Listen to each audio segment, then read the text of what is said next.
Hi, I'm Wayne Tuttle, and this is Chasing Legends.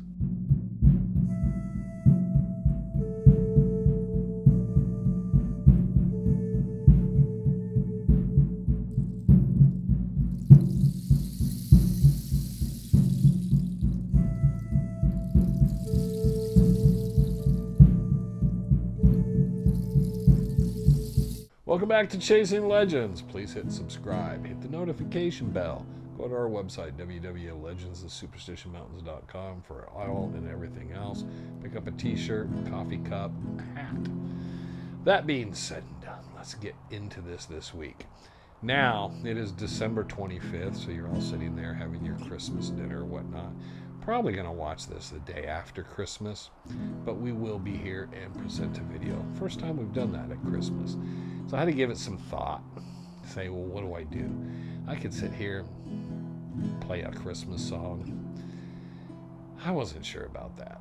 And then I could find a Christmas story, and I thought that was a little contrived. And it's not Christmas for everybody, right? I can say Merry Christmas, Happy Holidays. There's plenty of people who watch the videos and so forth. Have some people, this is just December 25th. And then I thought we could do a nice 'Twas the Night Before Christmas Dutch hunting version incorporating Scott or Frank and Woody. And I thought, that didn't really work for me either. So I thought, what could I do? And I thought, well, I should just do what I normally do and tell a story. So Merry Christmas, Happy Holidays, wherever you're at. Hope you're going to have a wonderful week. Or we're just going to tell a story. This story is one I don't think I've ever heard told. And I caught it out of something else in my files. And it kind of threw me off because I was like, I'd obviously earmarked it to look at it, but I don't remember doing so. And I was like, that's an interesting story. It's about a gentleman named Joe Chavez. Joe Chavez was a Mexican immigrant, come to Arizona, did pretty well for himself. At an early age, he married a woman. That usually is what happened back in those days. Maybe not today so much. Her name was Josefina Puebla, and she went by the nickname of Fritz. Well, Josefina has family, did leave some things to her, and she did inherit at a very young age a section of property out by Blue Point, which is kind of northwest of the Superstitions, northerly area. And it's known by a recreational site now that's known as Blue Point. But he owned a number of sections of land. He actually built it up. He farmed alfalfa out in the area where he had his farm. And he also ran cattle. He also had a house in Mesa.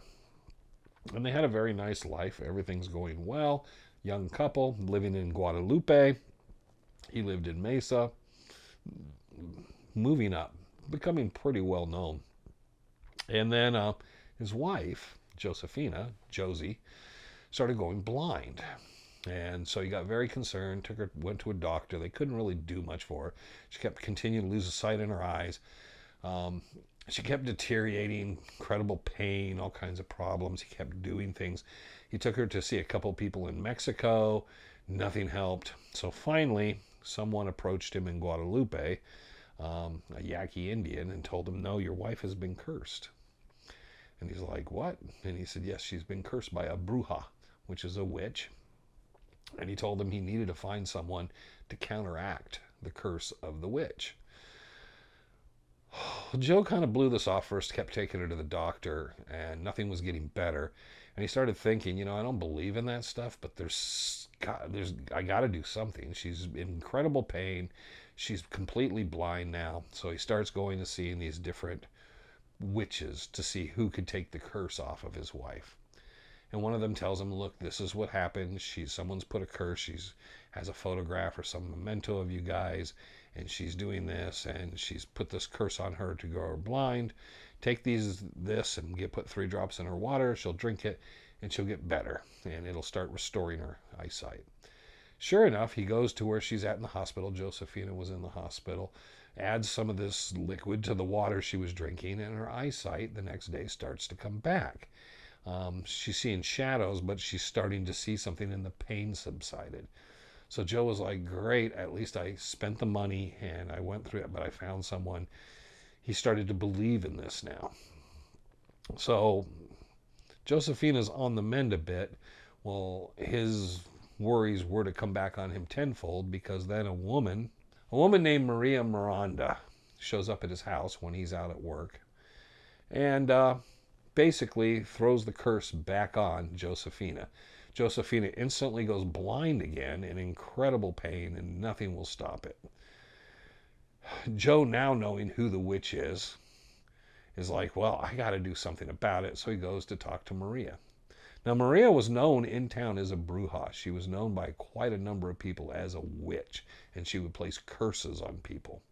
She was also by other neighbors known as a devoutly religious person. So Joe goes over and talks to her and says, look, you've put this curse on. I don't know why you've put this curse on us, but it's affecting my wife. I will do anything to take it off. And he offers her thousands of dollars. And Maria laughs at him and tells him, no, you give me your house, his house in Mesa. If you give me the house, I will take the curse off your wife. So Joe goes home and he's thinking about it. He's like, do I really believe in this? Well, you know what? I got to do something. So he returns to Maria's and tells her again, okay, I agree. I'll give you my house. I'll give you my house. Maria says, no, that's not enough now. Now I want you to give me your ranch as well. She wants everything. And then she will lift the curse off of Josephina. Well, Joe's just kind of like beside himself, like, no, this is not going to happen. You're not taking everything from me and all this stuff. This is. So he says, no, absolutely not, and returns home. He's angry as can be. In fact, he tells Maria, he'll go to some of the authorities over this. And she says, go to the authorities. What are they going to do? It's witchcraft. They're not going to prove anything. So he goes home. Josephina gets worse and worse. There's an incredible amount of pain. She's blind. She's literally can't move. So Joe decides finally he goes back to Maria's. He goes back to Maria's and there's photographs everywhere. And he realizes that she's got these photographs of why does she have all these photographs of people? She's been taking them or stealing them from people and using them to put her curses and hexes on. He sees a box of them. He goes over there. He has a pistol. And he just happens to go by the house when Maria's husband's not there. Maria's there and he tries to bargain with her again. She won't hear of it. He says, well, I'm just done with this. I'm going to take this box of photos. I'm going to go through, find our photo, take and get this. Because one of the things he's told by these witches is if he can get the photo in question back, they can lift the curse. So Joe's completely like, okay, I'm going to get the photos. I'll find that photo. I'll get the curse lifted. That's all I want to do. He starts telling Maria, I'm just going to get the photos. Well, Maria, while he goes to grab the box of photos, leans over and goes to grab a shotgun. She goes to get the shotgun. He pulls his pistol. And he admits himself, he shot her right between the eyes with the first shot. After she fell and hit the ground, he pumped 4 more shots into her to make sure she was dead. The witch was dead. Maria's husband shows up shortly later, finds her dead, deceased. It's September 12th, 1952. And the authorities go out and they know some of what's been going on. They go over to Joe's, and Joe tells them, I don't have no problem. It was me. Yes, she was a witch. She cursed my wife. My wife was blinded. My wife was in incredible pain. Maria Miranda admitted that she was the one that put the curse.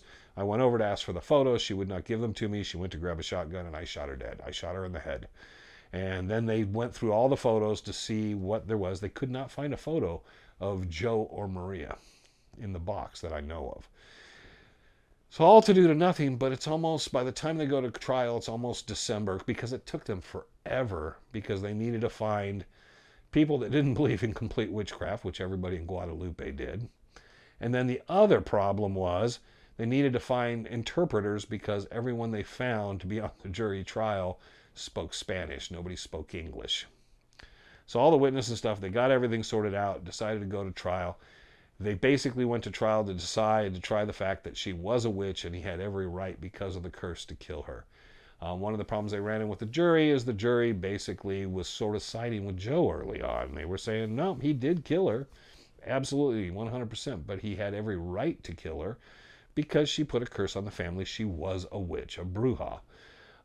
This was driving the judge crazy, who explained to them that this is all in Joe's head and there is no such thing. But they pointed out to him, have you seen God? Because if you believe in God and you haven't seen him, it's the same thing.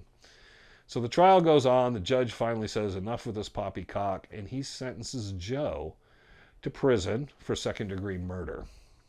Now, oddly enough, Josephina's sight starts to come back. She does recover from this. She lived till 1985. So she did live to an older age. She did restore her vision. Oddly enough, is this a power of suggestion or what it was? But she did recover some of her vision, and she did go and on and lead a happy, healthy life. Joe lived until the 1990s. He did go through his prison and sentence, and he did come out, and everything was fine. Interesting story to me. Always an interesting story. All things held in. The two people that this committed, but it was almost a modern day killing for witchcraft in the 1950s down in Guadalupe. Obviously, there's a tie. The newspapers just reported his ranch was in the Superstitions, but it was up more north of there in that general region out of Blue Point. So it's kind of an interesting thing because we kind of think in the 1950s and 60s as more of a modern era. And yet there still was a trial on whether or not the homicide was justified because he'd killed a witch. So there you go. There's our story. Not a very Christmassy story, but again, it's a story.